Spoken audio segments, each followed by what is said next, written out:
Je vais donc passer la parole aux trois co-auteurs, donc qui vont parler dans l'ordre suivant. D'abord, Anthony Marino, chargé d'études économiques et financières à la direction des retraites et de la solidarité de la Caisse des dépôts. Puis Nagui Bechichi, chargé d'études à l'INSEE.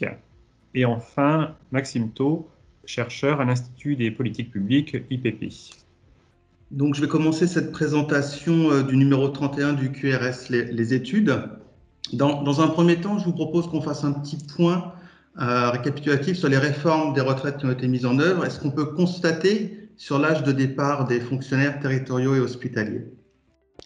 Donc, depuis une vingtaine d'années, on peut lister trois réformes des retraites qui ont été mises en œuvre à la fonction publique, les réformes de 2003, 2010 et 2014. Elles avaient pour principal objectif de restaurer l'équilibre financier des régimes en repoussant l'âge effectif de départ à la retraite, équilibre financier qui était menacé par l'arrivée à la retraite des générations du baby-boom et à l'allongement de l'espérance de vie. Elles avaient aussi pour objectif de favoriser et d'accélérer la convergence vers les règles du secteur privé. Donc, dans le système de retraite, il n'y a pas un âge unique de départ à la retraite. On ne peut pas dire aux gens, les obliger à décaler l'âge de 1 ou 2 ans. La seule manière de le faire est d'une manière indirecte, en actionnant les paramètres qui régissent les règles de départ à la retraite. C'est ce qu'ont fait ces trois réformes, en actionnant deux types de mesures. Tout d'abord, des mesures incitatives, comme ça a été le cas dans les réformes de 2003 et 2014. Donc, c'est des mesures qui ne n'obligent pas à décaler, mais qui modulent le niveau de la pension et qui créent donc une incitation à repousser le départ. Dans ces mesures incitatives, citons deux paramètres. L'allongement de la durée pour liquider à taux plein, c'est-à-dire le nombre de trimestres qu'il faut avoir pour ne pas subir de décote. Et ensuite, l'âge d'annulation de la décote qui a augmenté, c'est l'âge auquel on n'a pas de décote, quand bien même la durée d'activité qu'on a est faible. Ça concerne sur les générations récentes, par exemple les femmes qui participaient, dont la participation au marché du travail était plus faible dans les années 80-70. Deuxième type de mesures, donc des mesures plus contraignantes, c'est le cas de la réforme de 2010. En fait, ces mesures contraignantes, elles ont consisté à reporter les bornes d'âge entre les partir à la retraite. Avant la réforme de 2010, on pouvait, sauf cas particulier, partir à la retraite entre 60 et 65 ans. Et cet intervalle a été décalé de 2 ans pour devenir 62 à 67 ans. Donc ça, c'est des mesures plus contraignantes. Donc deux types de mesures et donc 4 paramètres qui ont été modulés par les réformes. Et la question qu'on se pose et que cette étude se propose de regarder, c'est comment ont réagi les agents et quel a été l'effet sur l'âge constaté de départ à la retraite. Et l'étude est donc concentrée sur le cas des fonctionnaires territoriaux et hospitaliers qui sont affiliés à la CNRACL, Caisse nationale de retraite des agents des collectivités locales, qui est un régime géré par la Direction des retraites et de la solidarité de la Caisse des dépôts. Donc, 4 paramètres, 3 paramètres d'âge, 1 paramètre de durée.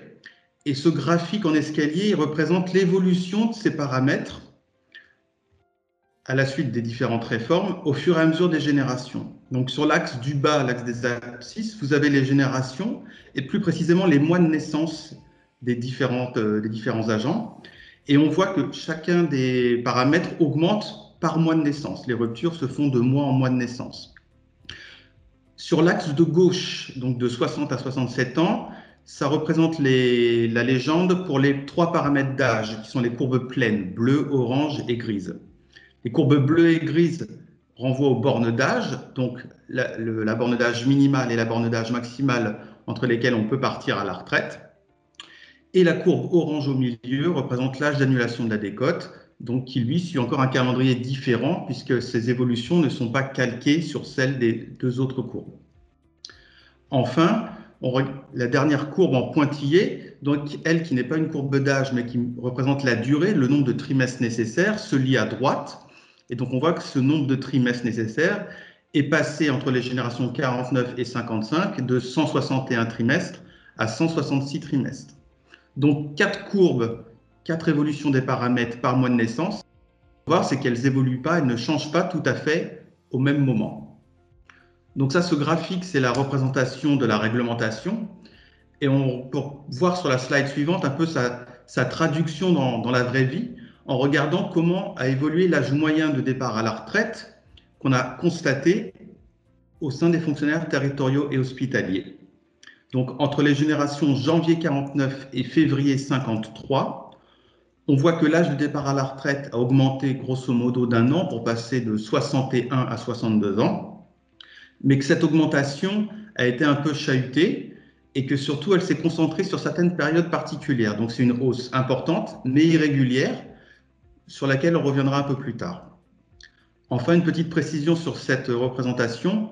Ici, on se restreint à un périmètre d'analyse comparable sur toutes les générations. Donc, on se restreint aux fonctionnaires territoriaux et hospitaliers dits sédentaires, ce qui est pour faire court le droit commun.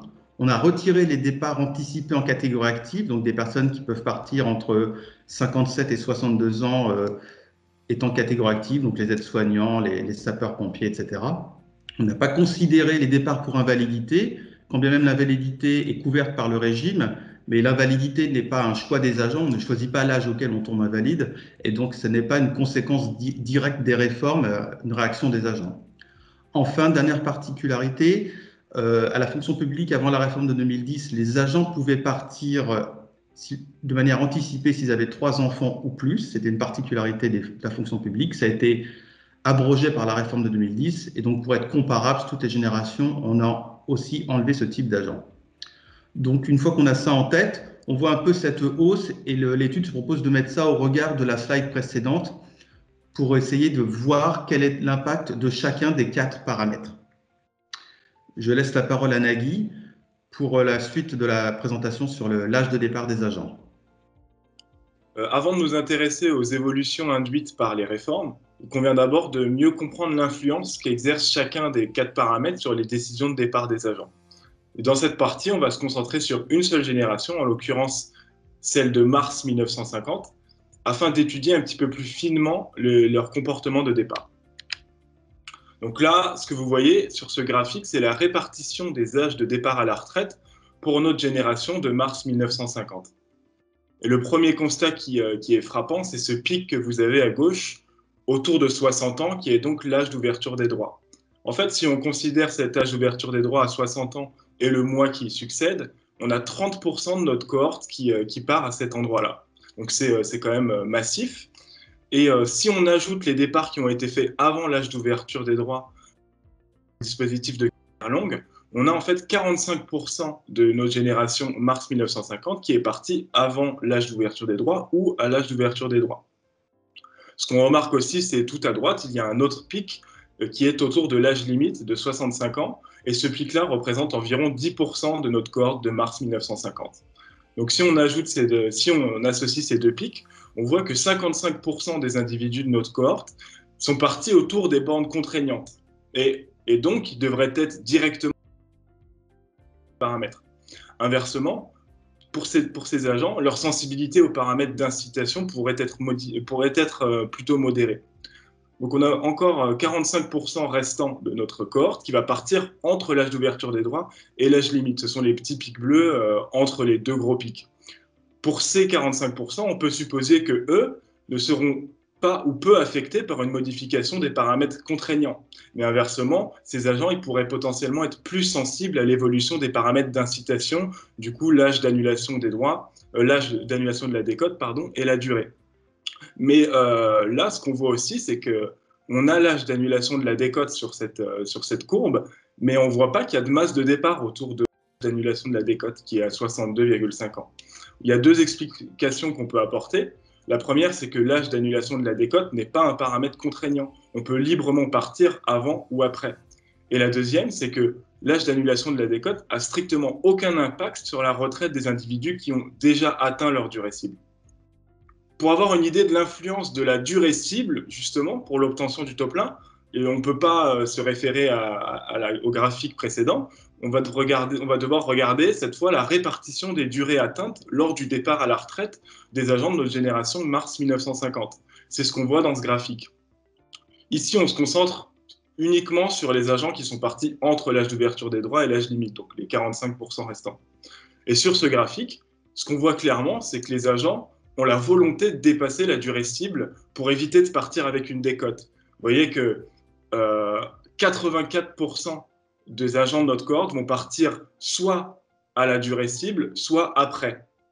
En revanche, si peu de départs interviennent avant l'atteinte de la durée cible, on voit aussi que les agents ne cherchent pas nécessairement à partir exactement à 162 trimestres. Il n'y a pas un pic massif à 162, il y a plutôt, disons que c'est plutôt une limite que les agents souhaitent dépasser, et après ils choisissent de partir soit à cette durée-là, soit plus tard. Au-delà des paramètres légaux, les agents vont prendre en considération d'autres facteurs, bien sûr, lorsqu'ils décident de leur départ à la retraite. Ce graphique que vous avez là va montrer la répartition des départs selon le mois calendaire, et ce, peu importe l'année. Et ce qu'on voit de manière assez claire, c'est que les départs ne sont pas répartis de façon homogène tous les mois. On voit que les départs à la retraite des agents le départ à la retraite vient principalement au 1er janvier ou bien lors des mois d'été. Et ce qu'on a constaté plus précisément, c'est qu'une fois que l'AOD était atteint, le pic de départ intervenait au premier événement que les agents rencontraient. Donc, ça peut être en été pour les agents atteignant l'âge d'ouverture des droits en milieu d'année, ou bien au 1er janvier pour ceux dont l'âge d'ouverture des droits intervient en fin d'année. Ainsi, pour étudier au mieux l'impact des réformes, il convient de tenir compte autant qu'on peut de cette saisonnalité pour ne pas attribuer aux réformes des effets imputables finalement à d'autres facteurs. Je vais désormais laisser la parole à Maxime qui va vous parler de l'étude de l'impact de la modification des paramètres sur les comportements de départ des agents. Donc nous allons à présent analyser les impacts de l'évolution des différents paramètres du système sur les comportements de départ. Donc à cette fin, nous allons utiliser le fait que ces paramètres changent en fonction du mois de naissance, comme l'a montré Anthony. En comparant les différentes cohortes, on peut ainsi isoler les effets des paramètres législatifs sur l'âge de départ. Donc, comme indiqué par Nagui, il existe une grande saisonnalité dans les comportements de départ à la retraite, et c'est pour cette raison que nous nous restreignons à différentes cohortes en fonction du mois d'ouverture des droits. Nous utilisons ainsi les personnes dont l'âge d'ouverture des droits intervient au mois de mai, pour les cohortes entre 2009 et 2014. Donc, si on compare tout d'abord les personnes nées en avril 49, avril 50 et avril 51, donc, pour ces personnes, l'âge d'ouverture des droits intervient en mai 2009, mai 2010 et mai 2011. Donc, ces trois cohortes sont uniquement affectées par l'augmentation des paramètres d'incitation. Donc, entre chacune d'elles, la durée requise pour avoir le taux plein et l'âge d'annulation de la décote ont augmenté de 3 mois, comme indiqué dans le tableau. Les paramètres dits de contrainte, donc l'âge d'ouverture des droits et l'âge limite, ne changent pas entre ces cohortes. Donc, on peut isoler à partir de ces cohortes l'effet de l'augmentation de ces paramètres sur l'âge moyen de départ. Et ce qu'on observe, c'est que l'âge moyen de départ à la retraite a augmenté de moins d'un mois, donc 0,9 mois entre les cohortes avril 49 et avril 50, et a très très légèrement diminué pour entre les personnes nées en avril 50 et avril 51 avec moins 0,3 mois. Donc on peut donc conclure de cette observation que l'augmentation, certes modeste, des paramètres incitatifs a eu peu ou pas d'impact sur les âges de départ à la retraite des agents. Donc maintenant, on peut s'intéresser aux autres cohortes nées en avril 51, décembre 51, juillet 52 et février 53. Donc ces cohortes ont été affectées à la fois par une hausse des paramètres d'incitation, donc une augmentation de 3 mois de la durée pour certaines des cohortes et une augmentation de l'âge d'annulation de la décote comprise entre 7 et 8 mois, mais également par une augmentation des paramètres de contrainte. Donc l'âge d'ouverture des droits a augmenté entre 4 et 5 mois et l'âge limite a augmenté également entre 4 et 5 mois. Donc la comparaison des âges moyens de départ à la retraite entre ces cohortes montre que les augmentations de ces paramètres ont eu un impact beaucoup plus important que l'augmentation des seuls paramètres d'incitation que l'on a vu préalablement. Donc on a une augmentation de l'âge moyen de départ qui est comprise ici entre 2,1 mois et 5 mois, entre 2 et 5 mois donc. Donc on peut en conclure ici que l'augmentation des paramètres de contrainte a un impact beaucoup plus important sur les comportements de départ que les seuls paramètres d'incitation, même si on ne peut pas exclure que le fait d'avoir une augmentation des paramètres d'incitation plus élevés pour ces cohortes peut aussi jouer dans cet important effet. Et par ailleurs, on ne peut pas non plus conclure de cette analyse, distinguer de cette analyse l'effet de l'âge d'ouverture des droits, de l'âge limite, puisque ces deux paramètres augmentent au même rythme et simultanément. Donc, pour pouvoir déterminer lequel des deux paramètres a le plus impact, il est nécessaire de comparer les distributions d'âge de départ dans leur ensemble, et c'est ce que ce graphique montre. Ainsi, pour chaque âge en abscisse, on montre la part des cohortes qui sont parties à la retraite en ordonnée. Chaque courbe représentant l'une des 4 dernières cohortes analysées. Donc, si l'on regarde à gauche du graphique, on observe l'effet du décalage de l'âge d'ouverture des droits. D'accord? Donc, alors que la moitié de la cohorte née en avril 51 est partie à la retraite avant l'âge de 60 ans et 4 mois, ils ne sont que 26,5% pour la cohorte née en décembre 51, et cette part descend à 20% pour les 2 dernières cohortes. Donc, sans surprise, l'analyse des distributions montre que les personnes qui seraient parties à l'âge d'ouverture des droits ont bien décalé leur âge de départ. C'est l'effet de la borne contraignante de l'âge d'ouverture des droits. Mais l'effet des réformes sur les 4 dernières cohortes n'est pas uniquement dû à l'augmentation de l'âge d'ouverture des droits. Si on le regarde à la droite du graphique, on observe aussi un impact important de l'âge limite. Alors que 5% des agents partaient après 65 ans pour la première cohorte, cette part augmente jusqu'à 12% pour la dernière cohorte. On a donc un effet important de l'augmentation de l'âge limite sur l'âge de départ à la retraite. Enfin, il convient de noter que les réformes ont également eu un impact aux âges intermédiaires, avec une légère augmentation des âges de départ pour les personnes partant au-delà de l'AOD, mais avant l'âge limite. Cet effet peut être en partie dû à l'augmentation des paramètres incitatifs qui intervient également sur cette période. Donc, dans l'ensemble, l'augmentation des paramètres du système des retraites a eu un impact important sur l'âge de départ. Donc, comme déjà mentionné par Anthony au départ, cet impact est près d'1 an. Ici, entre la première et la dernière cohorte que l'on considère, on a une augmentation de l'âge de départ moyen de 11 mois. Une autre question qu'on peut se poser, c'est quels sont les travailleurs les plus impactés par la réforme, ou quels sont les travailleurs qui modifient le plus leur comportement de départ. Et donc ici, sans surprise, comme précédemment, ce sont les travailleurs qui partaient initialement le plus souvent à l'âge d'ouverture des droits qui ont été le plus impactés, c'est-à-dire les hommes de catégorie C. En comparaison, les femmes, les agents de catégorie hiérarchique A et B partaient initialement à des âges plus élevés et donc étaient moins impactés par la question, en particulier des paramètres contraignants. Donc, enfin, la dernière question qu'on se pose dans cette étude, c'est quel est l'impact de ces réformes sur les montants de pension. Donc, le calcul des pensions dépend principalement de 2 choses, le dernier salaire et la durée cotisée. Donc, l'impact de la réforme sur le montant de pension est donc dépendant de la réaction des individus. Si les agents ne décalent pas leur âge de départ alors que la durée nécessaire croît, la pension diminue. Donc, c'est ce qu'on voit pour les 3 premières cohortes, qui sont concernés uniquement par la hausse de la durée requise et de l'âge d'annulation de la décote. On observe au fil de ces générations donc une baisse du montant de pension à liquidation en euros constants. Cette baisse, elle est en partie due à la baisse des derniers salaires, qui est liée au gel de la valeur du point, mais également à l'absence de réaction comportementale alors que la durée requise augmentait sur la période.